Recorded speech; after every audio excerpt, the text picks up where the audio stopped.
I'll pop the links in Okay. to Thank the you. chat there, and if anyone misses them, just send us an email.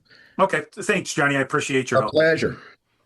Good to see you, Sean. Good to see you too. All right, Leah Bumfrey. Leah isn't here. All right, Leah's got a couple questions. My clients are talking about using AI for all kinds of business applications, but I have a couple that are really excited to use it for their commercials. I think it's because they can, so they want to. I'm telling them to use our creative, but I hate to sound like I'm banging on my own drum. Is there some advice I can give them if they are determined to try AI? Johnny, you want to take a crack at that first? I have an example of how I'm actually using some AI for a client of mine.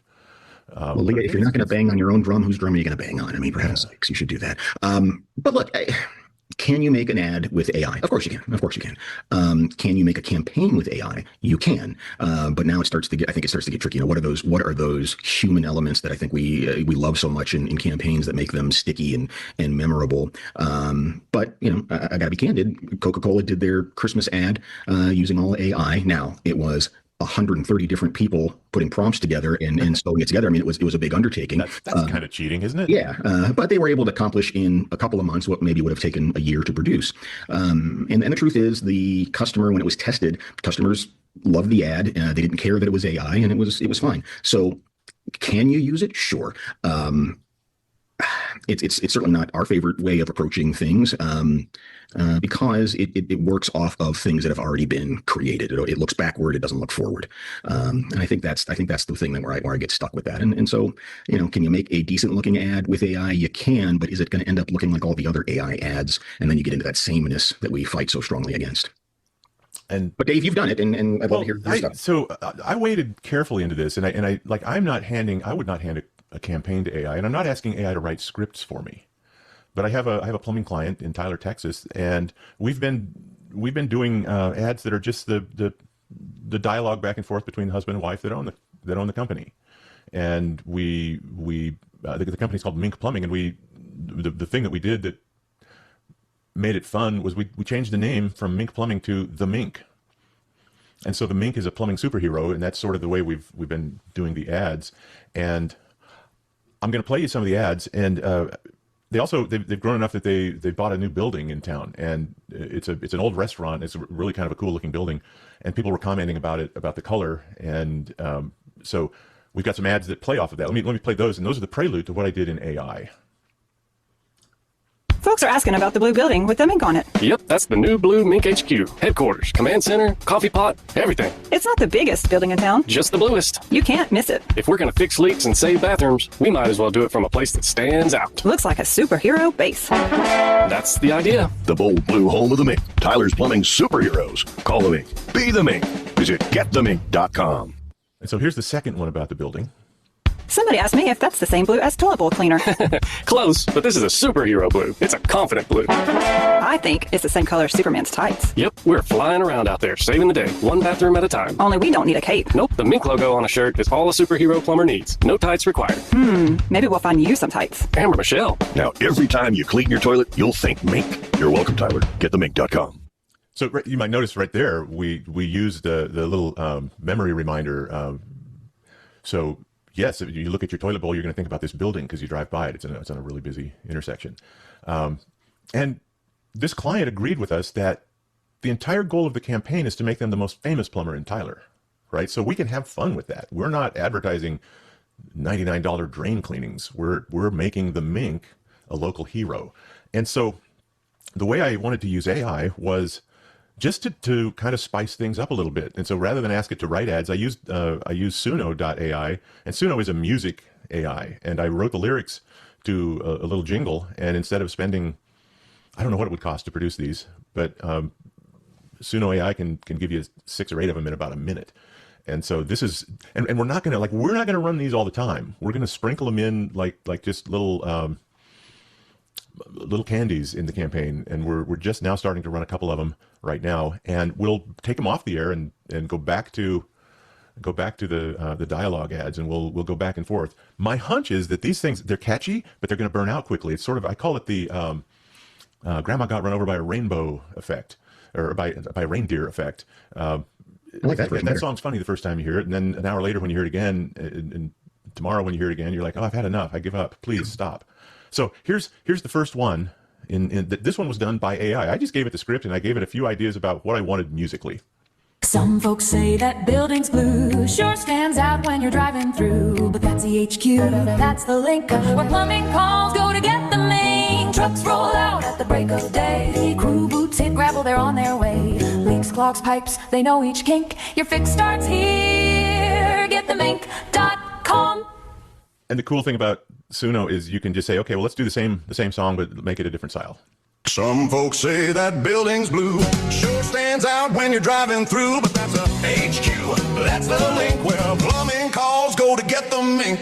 Trucks roll out at the break of day, crew boots hit gravel, they're on their way.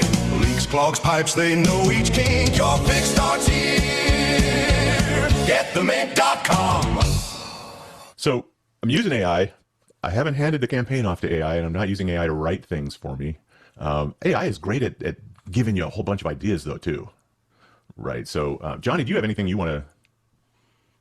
No, I mean, I think it's I don't know. I will always defer to Leah's skills and talents before I just say to AI, go make me a commercial. But yeah, if you've got a wild idea and you need 76 trombones to do it, then AI can help out. And I just I think that the big thing to me is don't hand the reins over to AI. Don't let AI tell you what to do. And yeah, the clients are, I mean, they think these ads are really cute and fun, and I think they're going to go over well, but I don't think we should play them for more than a couple of weeks. We've got 3 in rotation, so they don't burn fast. Other than that, I mean, AI is changing faster than we can keep up with it. We just had a class a couple of weeks ago with Ryan Dice, marketing in an AI world, and man, it's just crazy how much things are happening, and things have changed in the last couple of months more than they've changed in the last year or so. So certainly keep your eye on it. That's the example is what I've done with it. All right. Question 3 from Jeff Gross. Is Jeff here? I don't think Jeff is here. Jeff's question is, I work with a training center. They teach children ages 6 to 14 how to code games like Minecraft and Roblox and make Lego robots. So the advertising is aimed at the parents. The 2 most important dates in this business's year are their registration dates. They have been on a branding campaign for the past 3 years. Their budget only allows them to advertise every second day at 8 a.m. Registrations are down year over year for the past 2 years. The question is, should they lump their advertising dollars into the 2 times of the year they're accepting registrations with high frequency, 4 to 6 weeks, 5 to 8 times per day, or continue branding with the existing strategy? They do not have the budget to do both. Jeff Gross. For me, I go back to what Roy has said about event advertising, for 25 years, and which is figure out how much you have to spend and then go to the radio station and say, I want an ad an hour moving backwards from the date of the event or the time of the event. So I think, Jeff, this is the right strategy. Lump these into the registration times because that's the most important time. I think it'll make a difference. And I don't know if registration is over a couple of weeks or is it a one-day thing. But yeah, focus it on the weeks coming up to it. Johnny, what do you think? No, I'm right there with you, Dave. I think doing something leading up to the registration is the way to do it with high frequency. Now you're defining high frequency as 5 to 8 times. I would double that. Make it 12 to 18 times. Yeah, go 2 to 3 weeks. Yeah, 12 to 18 times a day. 5 to 8 is that's a good frequency, but you can do better. Make it unmissable. Make it unavoidable on the few days that it's on. And wouldn't do this if he had registration and a drop-in kind of a thing all year. I would probably say go back to that horizontal scheduling because you're trying to get people in the door all year, and that's that. So this is a good example of the business model should direct the strategy for how you're going to schedule this. All right, that's right. Question 4, Amanda's here. What's a good way to approach working with a client's new marketing manager who is unfamiliar with and perhaps has little faith in radio? Oh, what's a good strategy to use with a client who's very picky with their creative and doesn't seem satisfied with what they're presented, assuming you've done everything right in getting to know their brand? Boy, those are the big 2 questions, Amanda. Johnny, give her the simple answer. Well, here, honestly, Amanda, the thing that jumped out at me from your question was how well they know the brand and how picky they are about how they're presented and et cetera, et cetera. I think that's almost the wrong question. I would put it back and say this ad needs to be about the customer, and how do we get to know the customer better and speak to them? Yes, we want to build their brand and have all the things that are important in messaging, but really the message needs to be about the customer. And I think this is where a lot of marketing people miss the boat, is they forget the most important element in the campaign is the customer and what's going on in their lives and what's important to them. That's primary. How the business solves those problems comes in secondary. I don't know if that directly answers your question, but I think that's the way I would reframe. The person who says already know how to do this and I'm right and you're wrong and everything else is, that I think they're missing out on that other thing. Little faith in radio. I mean, yeah, that's there's little faith in all the media, but I think the answer is all the media work. They work differently, and if the goal is to get to as many people as possible, as frequently as possible, find me something that's cheaper, and I don't know that you're going to be able to do it. That becomes really, really difficult because the other element, I've got clients that are using OTT and connected television. I've got clients that are using direct mail. All of them are good, and they all have a good thing about them. But when I want to get to the masses, when we come in with talking to a new client, we don't necessarily have a media in mind. We got to figure out what can we do with their dollars. And radio tends to win because radio can get to more people more frequently. And those are two of the three things we need to do: get to a lot of people, get to them frequently, and then have a message that is going to stick and stay in their memory. I think Amanda, you and all of you that are selling radio, and I've said this before, your biggest challenge is that you are in the business of selling radio. And so clients are always going to assume that you have this bias, is that you're not trying to actually help them. You're trying to help you by selling them radio. And I think what Johnny is saying, like, take a message first approach to it. And by that, I'm not talking about the creative. I'm talking about what is it that we're going to try to say? What do we want to be known for? Right. And so the message for Mink Plumbing, for example, is the strategy for the creative is we're going to be the most famous plumber in Tyler, Texas. How are we going to do that? We're going to be superheroes, right? It's going to be the Mink. And we can play with that in lots of different ways, because now we're trying to make a superhero famous who's just happens to be a plumber. And so that's not the ad, that's the creative strategy. And if you help them find their creative strategy, then you can start doing the marketing math about, now look, we know that frequency is a big deal. And if you figure out the frequency, like, what does it cost to mail a postcard to everybody in town once a week? Once a week. That's a lot of money. Mm-hmm. What does it cost to reach people on the radio once a week? A fraction of what it costs to mail a postcard to them. What does it cost for any other media, if you start forcing the math, and you can do that, and in fact, AI can probably help you do this. If you're asking, like, instead of asking it the right questions, ask it to help you pitch, cost per person per year of different media. And if they have the love of some other media, then start doing the math on it so that radio shows its true strength, which is it's actually very affordable if you're trying to reach people multiple times a week over the course of a year. And you cannot do that with postcards or mailings. You can't really do it with print ads, especially these days. We've talked about OTT, and TV is always going to be a little more expensive, and it's an uphill battle because you sell radio. And I think the way to do it is to say, hey, look, let's take my radio hat off and set it aside, and let's just analyze the things you want to do, figure out what you need to say, and then let's figure out what's the best use of your money. And man, if it's sending postcards to people, I'll help you write the postcards. Right? And I think that might make a difference. But the biggest hurdle you have is that you're in the radio industry. I know, Johnny, Kyle Caldwell started 25 years ago when he was selling radio in Atlanta. He's a Wizard Feb partner now. But one of the things he started doing, and this is not necessarily a pitch for Wizard Academy, but Kyle started bringing clients to Wizard Academy. He's selling radio, and he'd say to his best client, hey, why don't you come with me to Austin and let's listen to let's sit through a couple days of what Roy Williams and Wizard Academy believes about marketing. And that worked really well for him. I'm not saying you can do that or have the budget for it, but when I was running a radio station, I would hand a client one of Roy's books. Like, here, read this. This is kind of interesting. And so let them watch this video. We don't care. The resources I shared earlier, Amanda, if you're not already following Edison Research and the stuff Westwood One is putting out, and I wouldn't be surprised if you already are, but there is a wealth of information in there that'll say, here's how it stacks up. If he's a data logical kind of person, there's a lot of it out there. What do you think, Amanda? Do you have any other No, questions? I think both of those are answered pretty well. Yeah, thank you. Yeah, Sure. pleasure. Sure. Good luck with it. Let us know. I Thanks. can't, like, I would love to hear a success story based on an answer that we gave you, and you come back and say, yeah, we were able to accomplish this. So Yeah, we'll see how she goes. all right. All right. Thank you. All right. We have, I think that's important, Dave.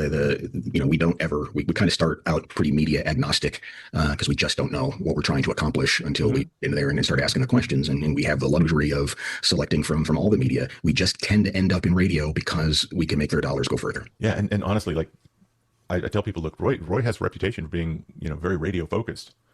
And honestly, it's not a love for radio. And that maybe stings a little bit, but it's not. It's a love of the fact that audio is the way to affect a person and get inside their head. Our brains are wired for audio more than any other sense. And there's enough radio stations around, and they're pretty competitive with each other, that they're priced in a way that you can get the kind of frequency and repetition that you need to actually make a difference. That's why we love radio. Kind of the second best love is television, because it's also got an audio component. So question number 5, Colleen. With smaller budget clients, we have an entry point investment based on a station within a station strategy. Okay, it's a weekend rotation, 10 to 15 30-second messages airing Saturday and Sunday for 52 weeks. So weekends only. Okay. What are your thoughts on using this weekend strategy versus a similar frequency over 7 days, airing the same number of messages with an 8 to midnight rotation? All right. Johnny, you want to tackle that math first? I guess maybe the thing that's missing from the math is how many people are we talking to on the weekends versus how many people we're talking to in the evenings. I think that would probably be the deciding factor. Now, you may not have that. I don't know what size your market is. I don't know if you have access to that kind of data.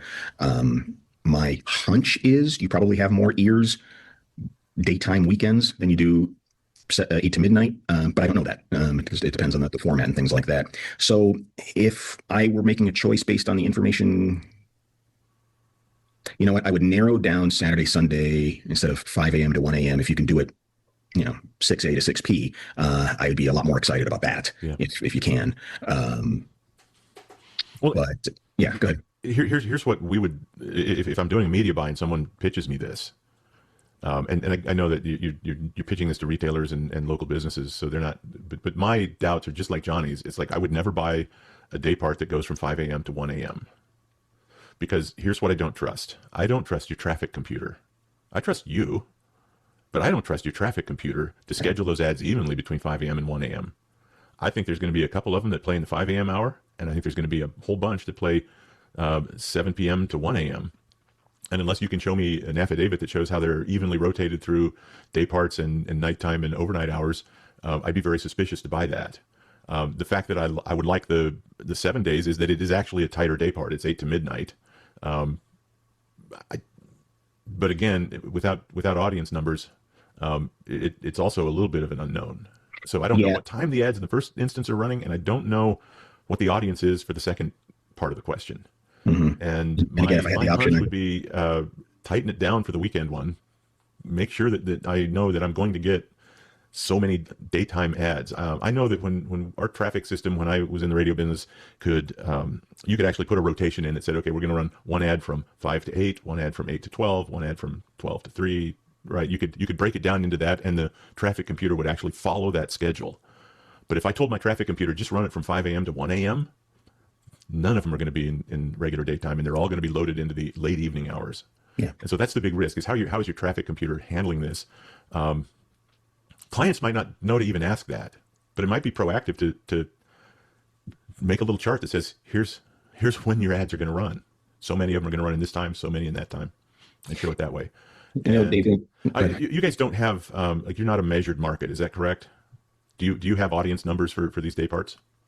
I actually don't know that information. I don't think that we are measured. Yeah. Okay. Kevin just answered for me right there. So, okay. Not measured. So what you could do is you could just correlate it with markets that are measured, right? And I think that's a question you could ask Perplexity or ChatGPT. What are the average hourly audience numbers on stations in this format universally? And then you could kind of get an idea of. I doubt that you guys are any different than that, right? Unless you're doing something special midnight that makes everybody wake up out of bed and turn the radio on. But I think you could get some correlation on numbers, and I think you could probably actually get some correlation on saying, hey, well, in our size market, based on that correlation, our best guess estimates hour to hour are these. Right? We don't have to actually do the surveys to do the math. So I would dig into the math on this and make sure your traffic department is being fair with how these commercials are scheduled, and then you can kind of confidently be able to tell the client, no, we're pretty sure that this is a good deal based on that. Does that help? Yeah, no, it does. Thank you very much. Okay. You know, and as a media buyer, I might squeeze your sales manager a little bit and say, you know what, if you guys gave me Saturday, Sunday, 6A to 6P, 15 ads, that's about an ad every other hour. That's nice. That's nice coverage. That's probably the one I would lean to. Okay. Yeah. And honestly, be prepared to offer that up. If it's about making the sale, can we squeeze the day part down? That is, Johnny's right. That's definitely something we would ask. Like, hey, I like this package, but 8 to midnight, could we do 8 to 10? Could we do 7 to 9? Could we do Monday through Friday? Yeah, instead of Monday to Sunday. Yeah, just get a little more concentration. We just know if we tighten it, people are creatures of habit. So if however we tighten it, we're going to increase the frequency on whoever's listening. So whatever audience is listening, if the day part is tightened and squeezed down, I'm going to get the frequency that I need to make it work.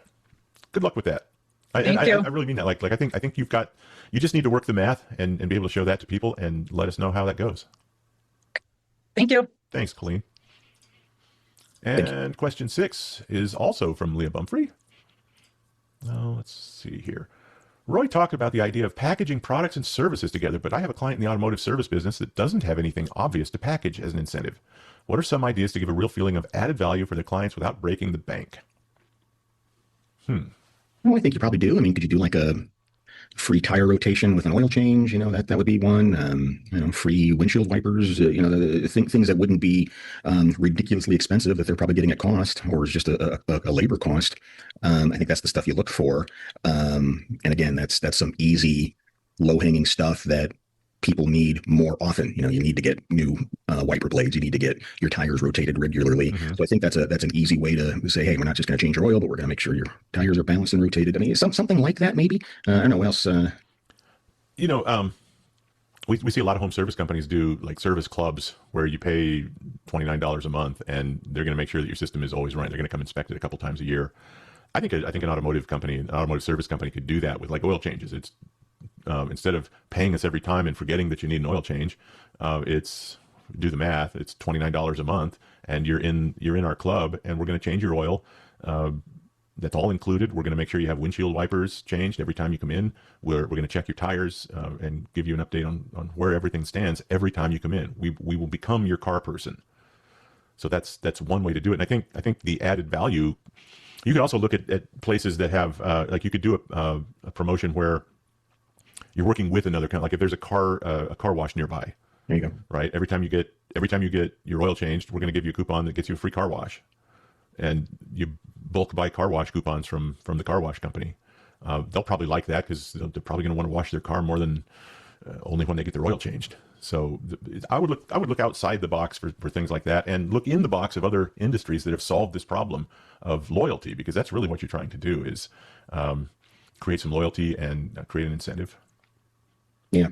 If it is just a one-off promotion that you're talking about, or an ongoing thing that to make it a little more special, I guess what are those easy things that they can add? It's not going to cost them a lot of money, but is a nice, extra donut in the bag for the customer. Yep. Well, that's it. Those were all the questions, Johnny. Those were great questions. Thank you for inviting me along. Anybody have anything they want to just throw out, or should we just stick a pin in this and call it good? Thank you all for being here, and look forward to seeing you next month for another episode of Ask the Wizards.